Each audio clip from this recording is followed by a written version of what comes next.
setting Washington's agenda. The Morning Majority, 5 to 9 on 630 WMAL. 6:37 on the Morning Majority, and it is the week of 9/11, and I wanted to let you guys know, because I know our audience cares about these things, about a way to honor the heroes of 9/11, those who have served since overseas, those we lost that day. We have Janet Manion with us, who's the chairwoman of the Travis Manion Foundation, a foundation that's named for her son, who she lost in Iraq in 2007, and I have been working with them for years since then. It's been an honor to be part of it. They have a great organization, and they have a nationwide 5K run going on Sunday that I wanted her to tell us about. How's it going, Janet? Thank you for getting up early. Oh, no problem, Mary Catherine, and thank you for having me. It's going well. And as you said, we do have over 30 runs nationwide and 35 internationally on Sunday. 35 internationally, too? Yeah. Well, five additional internationally. Gotcha. So it's for a total of 35 runs. Gotcha. And you can go to 911heroesrun.com to find out where one is near you. The closest one to here, there's one in Lynchburg and there's one in Annapolis. Yes. At the Navy Marine Corps Memorial Stadium. It starts there. And how did this run start? What was the impetus? Well, in 2007, after we lost Travis, and as you know, we started the foundation, and one of the things that was near and dear to our heart was Travis went up to Fire Rescue 1 in New York prior to leaving on his second tour, and he spent the day with the firemen there. They are the group that lost most of their men that day on 9/11. And he came back and the next day, and he handed his father a hat, and he said to his dad, and pointing to the words on the back, 9/11, never forget. He said, Dad, while I'm gone, I want you to wear this. This is why we're over there doing what we're doing. So that resonated with our family, and from then on, we decided that was a wish of Travis's, and we were going to make that happen. 9/11, never forget. And so that in 2007 was the first one in our hometown of Doylestown, and we have grown. Now we are going national and international. We have the Chevrolet is a national sponsor with us, and it looks like it's taking off and going big.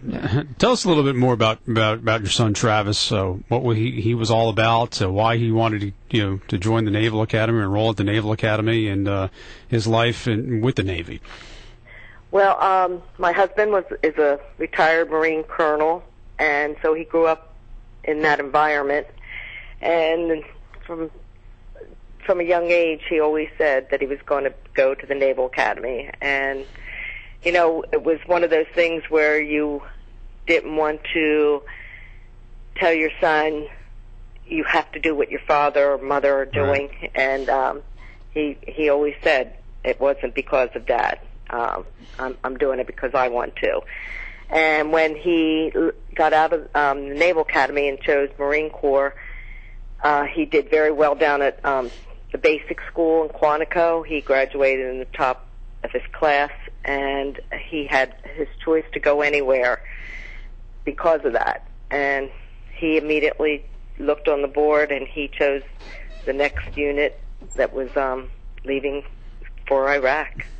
And he went out to First Recon and in San Diego, and left shortly thereafter for his first tour.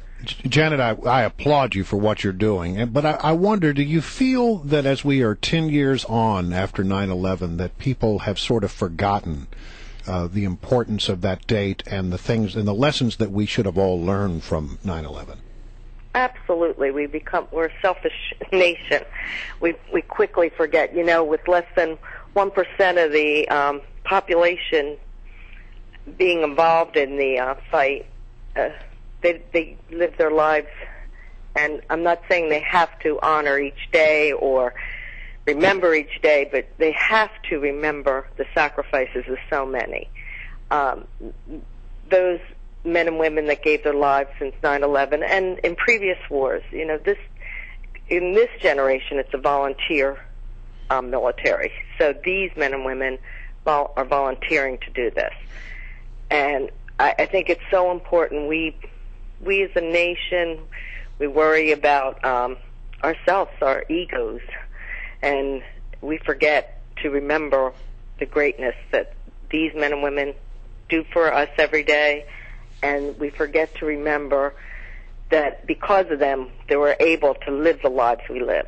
Well, and part of the idea of the run, if I'm not mistaken, is to say, in order to remember people, challenge yourself to do something maybe that you haven't done before. If you've never run a 5K, get out there and give it a try, because these people have given all. Absolutely, Mary Catherine. That's it. We're here to honor, to challenge, that's our motto at the foundation: honor the fallen by challenging the living. So, you either honor, donate, run, volunteer on 9/11, do something you wouldn't normally do. That's, and remember those. Remember those. Anyone in uniform that is doing something for us in this country, so that we're able to live the life that we live. Well, it's really a privilege to have you on the show, Janet. It's a privilege to be involved with the Manion Foundation. You can go to 911heroesrun.com and learn a little bit about the foundation and First Lieutenant Travis Manion. Great hero. Janet, thank you so much. Oh, thank you, and I hope you guys get out there and do something on 9/11. I'll be in Annapolis running. All right, good You'll girl. see me.